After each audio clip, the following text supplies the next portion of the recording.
लखनऊ की सड़कों पर हजारों लोग जमा थे। मोमबत्तियों की रोशनी में इंसाफ की गुहार गूंज रही थी।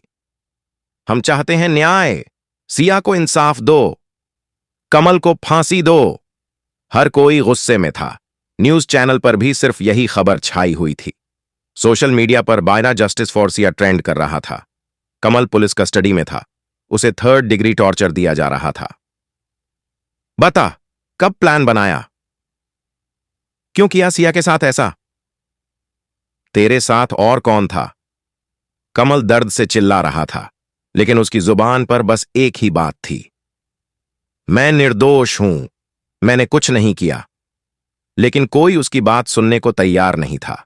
पुलिस वालों को ऊपर से आदेश था, कमल को कबूलवाना है कि उसने ही सिया का रेप किया। इसी बीच कमल के घर वालों का भी बुरा हाल था। कमल का पूरा परिवार दोषी है। इनकी दुकान जलाओ। कमल के माता पिता छिपने के लिए मजबूर हो गए। उनकी आंखों में आंसू थे, लेकिन कोई उनकी बात सुनने को तैयार नहीं था। उसके घर पर पत्थर फेंके जा रहे थे।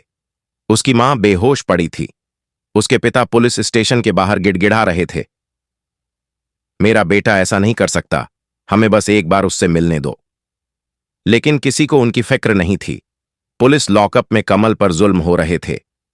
बता, कब प्लान बनाया? क्यों किया सिया के साथ ऐसा?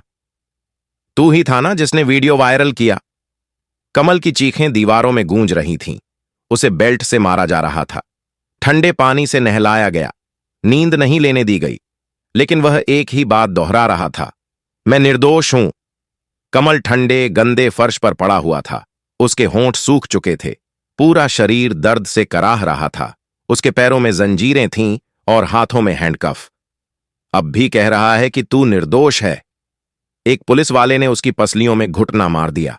कमल चीख भी नहीं पाया। थप! एक और जोरदार तमाचा पड़ा। तेरा फोन तो न्यूयॉर्क में दिखा था और तू लखनऊ में था। यह कैसे मुमकिन है? कमल दर्द में डूबा हुआ बुदबुदाया।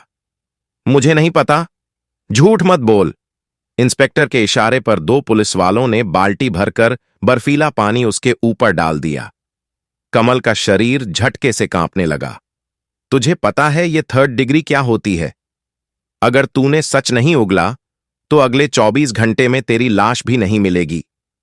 कमल की आंखें अब भी लड़ रही थीं। मैं निर्दोष हूं। पुलिस वाले खींच गए। इसे उल्टा लटका दो। कमल को छत से बांध दिया गया। उसकी सांसें तेज हो गईं, लेकिन उसकी जुबान अब भी नहीं टूटी थी। इसी बीच एक पुराने यूट्यूब वीडियो ने सनसनी मचा दी। कमल ने यह वीडियो महीनों पहले अपलोड किया था। वीडियो में वह कह रहा था, मेरा फोन रियलमी का है, लेकिन इसमें एक ऐप इंस्टॉल हो गया है जिसे मैंने कभी डाउनलोड नहीं किया। है टैप क्लाउड सर्विस अपने आप चालू हो गई है और मैं इसे हटाने की कोशिश कर रहा हूं, लेकिन नहीं हो रहा। मैंने साइबर पुलिस में शिकायत करने की कोशिश की, लेकिन उन्होंने एफआईआर दर्ज करने से मना कर दिया। उनका कहना था कि हम इतनी बड़ी कंपनी के खिलाफ केस नहीं कर सकते। मुझे लगता है कि मेरे फोन को हैक किया गया है। कोई मेरी जासूसी कर रहा है, लेकिन कौन? यह वीडियो अचानक इंटरनेट पर छा गया। लोग सवाल पूछने लगे, अगर कमल पहले से साइबर फ्रॉड का शिकार था, तो क्या यह सब उसी साजिश का हिस्सा था? क्या कोई उसकी जासूसी कर रहा था और उसके फोन का इस्तेमाल कर रहा था? क्या जोमाटो से ऑर्डर किया गया जहरीला खाना भी किसी डिजिटल मैनिपुलेशन का हिस्सा था? ऑन ऑर्डर कमल के फोन से हुआ था, लेकिन जब डिलीवरी बॉय लोकेशन चेक कर रहा था तो लोकेशन न्यूयॉर्क दिखा रहा था। कमल का फोन उस समय नॉट रीचेबल था, लेकिन उसी समय उसने खाना ऑर्डर किया था। जब यह वीडियो वायरल हुआ तो सरकार ने साइबर हेड ऑफिस को इस केस में शामिल किया। ये अर्जुन माल्होत्रा थे, जो भारत के बेस्ट साइबर एक्सपर्ट्स में से एक थे। कमल हथकड़ी में जकड़ा हुआ था। उसके शरीर पर पिटाई के निशान थे। उसका गला सूख चुका था, लेकिन पुलिस वालों के सवाल खत्म नहीं हो रहे थे। इंटरोगेशन रूम में अर्जुन माल्होत्रा कमल से सवाल किया, तेरा यूट्यूब वीडियो जिसमें तू अपने फोन हैक होने की बात कर रहा है, यह क्या नाटक था? तू कहना चाहता है कि तेरा फोन खुद से एमएमएस लीक कर सकता है? कहानी बनाना बंद कर, सच उगल। कमल ने दर्द से कराहते हुए जवाब दिया, मैं झूठ नहीं बोल रहा हूं। पुलिस वाले उसे घूरने लगे। तुझे फोन हैक होने का एहसास कब हुआ? कमल ने गहरी सांस ली और बोला, जब उसने अपना मोबाइल चेक किया जो रियलमी का है, तो उसे उसमें एक अजीब ऐप मिला। हे टैप क्लाउड। यह ऐप उसने कभी इंस्टॉल नहीं किया था। जब उसने इसे खोलने की कोशिश की तो उसका पूरा डेटा किसी अनजान सर्वर पर अपलोड हो चुका था। कमल ने इसे साइबर पुलिस को रिपोर्ट किया था, लेकिन किसी ने उसकी बात नहीं सुनी। और मैंने साइबर पुलिस से भी शिकायत की थी, लेकिन उनकी तरफ से जवाब मिला था, इतनी बड़ी कंपनी के खिलाफ हम एफआईआर नहीं कर सकते। फिर थक हार कर मैं वीडियो बनाया और अपलोड किया।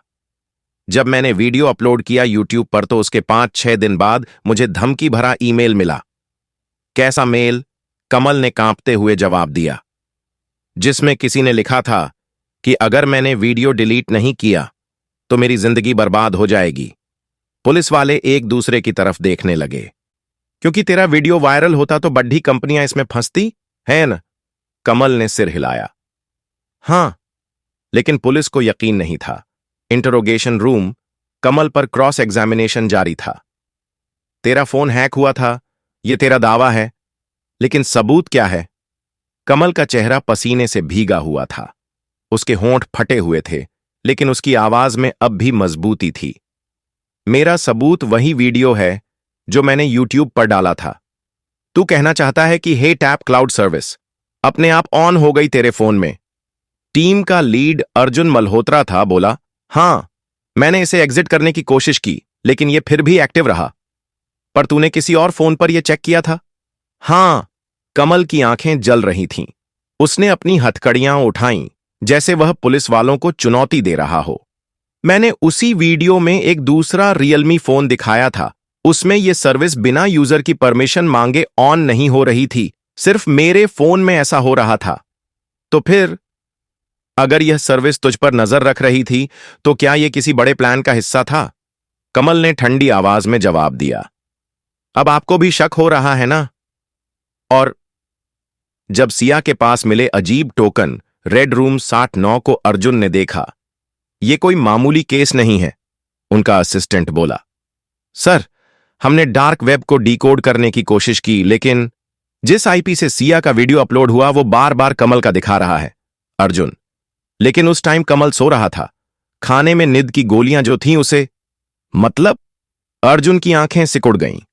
मतलब यह किसी बहुत बड़े ग्रुप का काम है। अर्जुन सोच में पड़ गए। क्या कोई सिया और कमल दोनों को फंसाना चाहता था? लेकिन क्यों? उनका असिस्टेंट बोला।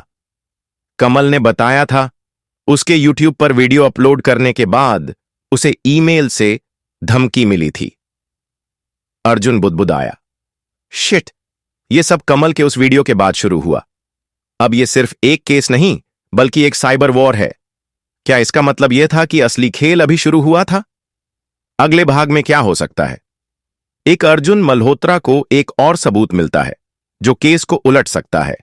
2 डार्क वेब के मास्टरमाइंड की पहचान के करीब पहुंचने पर अर्जुन को भी धमकी मिलने लगती है। 3 कमल का फोन असली गेम चेंजर बन सकता है। क्या इसमें कुछ ऐसा छिपा है जो दुनिया के सामने नहीं आना चाहिए? 4 सिया का असली सच, क्या वह सिर्फ मोहरा थी या उसे भी किसी ने फंसाया था? 5, क्या कोई और बड़ी टेक्नोलॉजी कंपनी इस खेल में शामिल है जो सच्चाई को छिपाना चाहती है? चैनल को सब्सक्राइब करें और कमेंट करें। अगले भाग में क्या होगा? और अपना फोन चेक कर ले, कोई ऐसा ऐप तो एक्टिव तो नहीं है जिसे आपने परमिशन नहीं दिया।